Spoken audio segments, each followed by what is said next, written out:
Boa noite, gente. Já estamos aqui de volta na roça.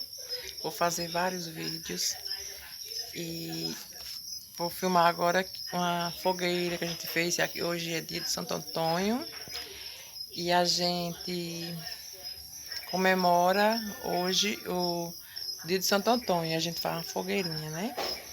E o nordestino sempre comemora, né? Dia de Santo Antônio. Aí na rua não pode. A gente tá aqui no sítio e vamos comemorar com fogueirinha. Vou mostrar aqui pra vocês. Ó, a gente fez uma fogueirinha aqui para Santo Antônio, né? Que hoje é dia de Santo Antônio, né? Aí a gente fez uma fogueira para ele, para comemorar o dia de Santo Antônio,